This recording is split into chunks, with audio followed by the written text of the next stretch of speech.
Valorant has lost its identity. Well, Valorant isn't dying, it's transforming into something totally different, but that might be even worse. When Valorant first dropped, it was June 2020, right in the middle of lockdown, and everyone was hyped about this new tactical shooter that promised to bring something fresh to the genre. The perfect blend of precise gunplay and tactical abilities. That's what they were selling, and we bought that. To be honest, they actually delivered on that promise at first. The roles were crystal clear. If you picked a duelist like Phoenix, everyone knew exactly what your job was. Enter first, create space, take those aim duels. Controllers controlled space, sentinels watched the flanks, and initiators gathered info. Simple, clean, tactical. Those early days of Valorant had this special feeling. Every round was like a chess match. You'd carefully manage your economy, coordinate utility usage, and when you heard the enemy Sova's recon bolt, you knew exactly what that meant. The gameplay was slower, more methodical. It really felt like Riot had taken the best parts of Counter-Strike and added their own tactical twist to it. Then, everything changed. Look, I get it. Games evolve. They have to. But this time, I don't even recognize this game. Valorant really started to lose its way. Fast forward to today and load up a game of Valorant. The difference is, let's just say it's striking. Let me paint a picture of what a typical round looks like now. You've got a gecko throwing his dizzy that turns into 3 different forms, while Fade's prowlers are hunting you down, Harbor's creating moving water walls, and somewhere in the chaos, there's a deadlock turning the ground into a web of nanowires.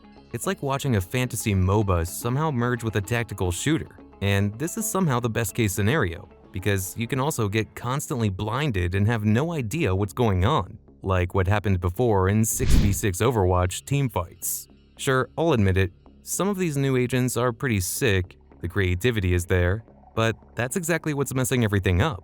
When Valorant started, it was all about that core tactical shooter identity. Every ability had a clear tactical purpose. You weren't learning some complex new game system, you were just adding a tactical layer to familiar FPS mechanics. You could explain Brimstone's kit to a CSGO player in about 10 seconds. Try explaining ISO's kit to anyone, and you'll need a PowerPoint presentation.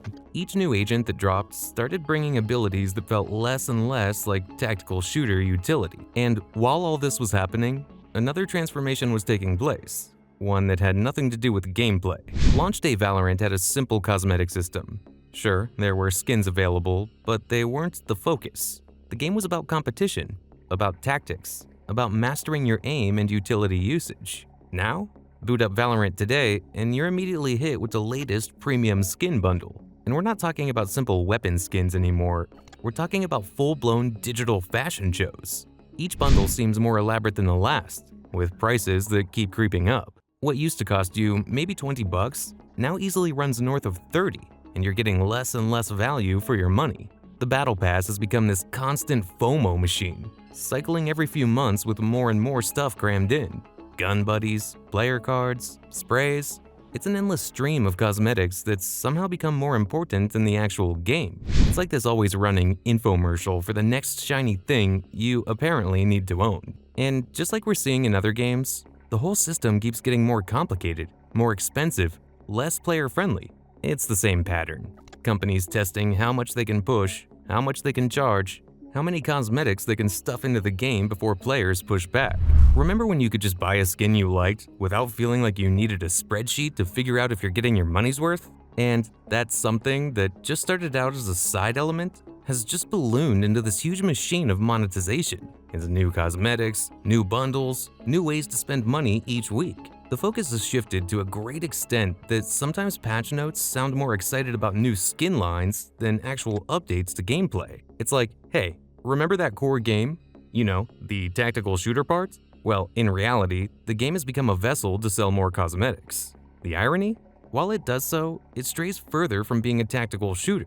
It feels like we're getting more ways to make our guns look fancy, while the core shooting experience becomes less and less central to what Valorant is. This game, which launched as a pure tactical shooter, somehow became a way to billboard cosmetics first, and where the original gameplay focus, where tactics often played out, seems increasingly secondary to monetization. And as if that wasn't enough to make people mad, Valorant used to have just the right pace. Just like CS, Each round was a little, deliberate waltz of strategy and timing. You took your time, you set up your executes, coordinated your team. Each push onto a site was methodical. You'd clear your angles, you'd use utility with purpose. You'd take map control step by step, but somehow that's gone too. These days, rounds feel chaotic, partially due to all the new abilities flying around. Gameplay has shifted from tactical shooter to what sometimes feels like an ability spam simulator. The careful coordination of utility is replaced by this frantic pace, where abilities are constantly being thrown out, creating this chaotic environment where pure gunplay takes a back seat. And it's not just the pace that's changed. Remember when agent role had a very well-defined thing that they were actually meant to do? Duelists were your entry fraggers, controllers shaped the battlefield, sentinels locked down sites, and initiators gathered information.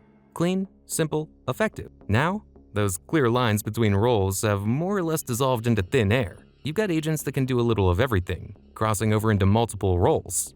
It has created an awfully confusing composition of teams in which specialized identities of each role no longer mean what they used to. Predictability and a focus on teamwork that came with clear distinctiveness of roles? Long gone. Nowadays, Neon can just sprint straight to your face, and since her kit doesn't punish mobility, she can still be precise and fast, completely ruining whatever positioning you had. Early Valorant was so beautiful because it was just so very simple. Sure, there were stronger agents and weaker agents, but deep down, the gameplay mechanics were what mattered. Your aim, your positioning, your game sense, these were the constants that you knew you could rely on. Fast forward to today, every new agent release, every major patch feels like it's flipping the game on its head.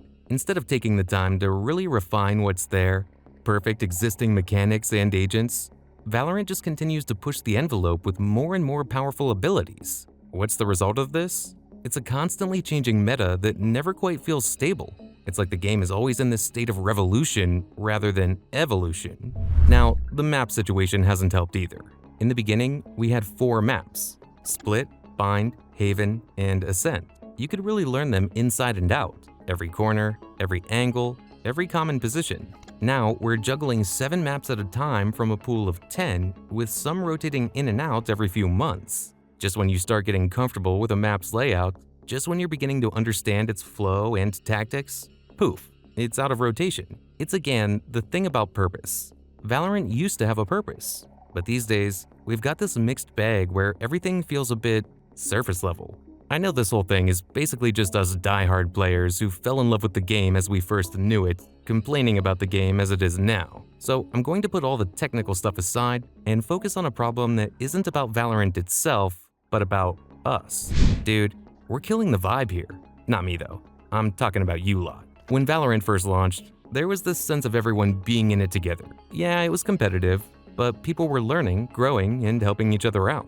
The vibe was different, more welcoming. I won't say that this is the most toxic place in the world, but the truth is, it's gotten so bad that Valorant has earned itself a pretty nasty reputation. We're talking about the most toxic community in gaming. And see, studies show that almost 80% of Valorant players have faced some form of harassment online. What does this mean?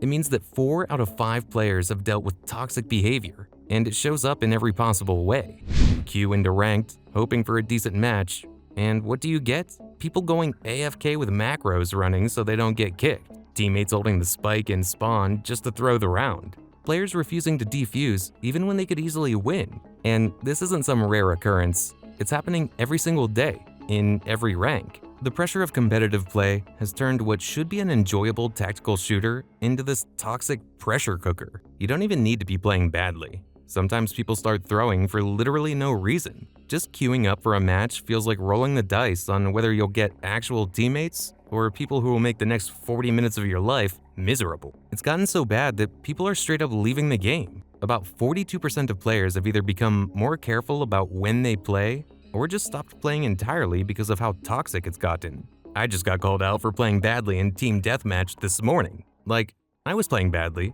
but it's a TDM. Who fucking cares about the win or loss? Now, about reporting. Sure, you can report players. Sure, there are communication bans. But let's be real, unless you're queuing with a full 5-stack, you're basically gambling with your time and mental energy every time you hit that competitive queue button. What started as a game that welcomed both casual and competitive players has turned into this environment where you either need thick skin and a mute button ready, or you need to find 4 other players to queue with just to have a decent experience. The saddest part? Some of us just want to play a ranked Valorant. Win or lose, doesn't matter. We want that competitive experience without the toxicity, but good luck finding that in solo queue nowadays without having to mute your entire team, which, kind of defeats the purpose of playing a tactical team shooter in the first place. And so, here we are, with the game having far outgrown its humble identity. But is this Valorant?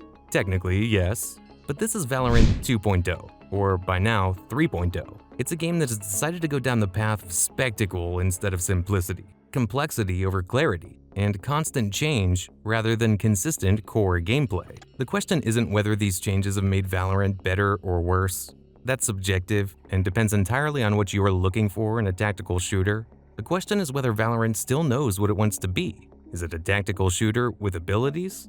A hero shooter with tactical elements? Or something entirely new that we don't even have a proper name for yet? I don't really have the answer, but I know this. The simple, tactical shooter that launched in 2020 is gone. Valorant has lost its identity.